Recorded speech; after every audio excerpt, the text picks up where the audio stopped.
Tinnitus, Hearing Loss, and Loud Noises, by John Carnegie, www.tinnituscontrolcenter.com. What? It is very distressing to experience a sudden onset of ringing in the ears. This condition is known as tinnitus. The noise of tinnitus may include ringing, screeching, buzzing, chirping, a hissing sound like steam escaping, or similar to the humming sound from high-tension power lines. While the sounds of tinnitus appear to be in the ears, they actually originate in the brain. Tinnitus can result from a variety of causes. The most common cause is damage to the delicate sound-receiving hair cells within the inner ear. Exposure to a loud noise often damages these cells, resulting in a partial loss of hearing and the subsequent development of tinnitus. This condition is diagnosed as acoustic trauma.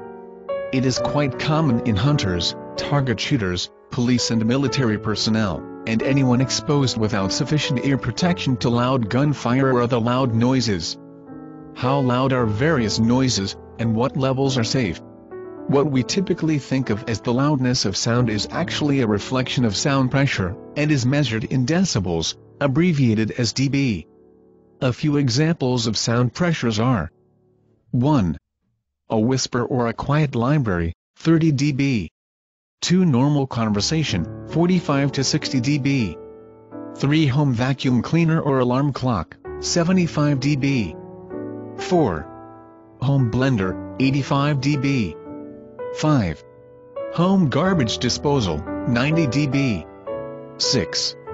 Tractor or truck without a muffler, 90 dB. 7. Shouted conversation, 90 decibels. 8. Power saw at 3 feet away, 110 dB. 9. Noisy nightclub with live music or DJ, rock concert, 115 dB. 10. Gunfire Euro pistol, shotgun, or rifle, approximately 150 dB. 11. Jet aircraft, 50 meters away, 140 dB. 12.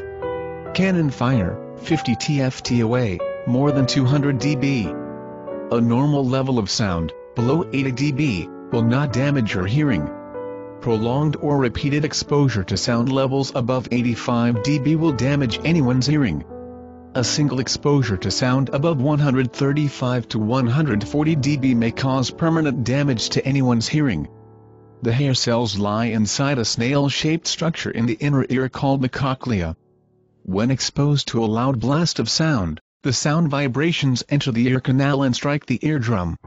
Vibrations are then transmitted via 3 tiny bones of hearing to the cochlea, where the hair cells pick up the vibration. When the sound pressure is severe enough, it literally vibrates the delicate cells so severely as to cause permanent damage or cell destruction. Most commonly, the resulting hearing loss occurs in the higher frequencies of 4,000 cycles per second and up. Sound vibrations are received in the ear, but transmitted along the auditory nerve to the brain, where they are interpreted and perceived as sound. Auditory, or hearing cells in the brain function best when receiving sound. For instance, when people with normal hearing are placed inside a soundproof chamber, 95% develop tinnitus within 5 minutes. When hearing cells in the cochlea and along the auditory nerve no longer transmit outside sounds, associated brain cells search so diligently for sound that they detect the energy flow from one brain cell to another. This is thought to be the primary mechanism whereby acoustic trauma results in the sound of tinnitus. Visit www.tinnituscontrolcenter.com. What is tinnitus to discover the latest updates on tinnitus.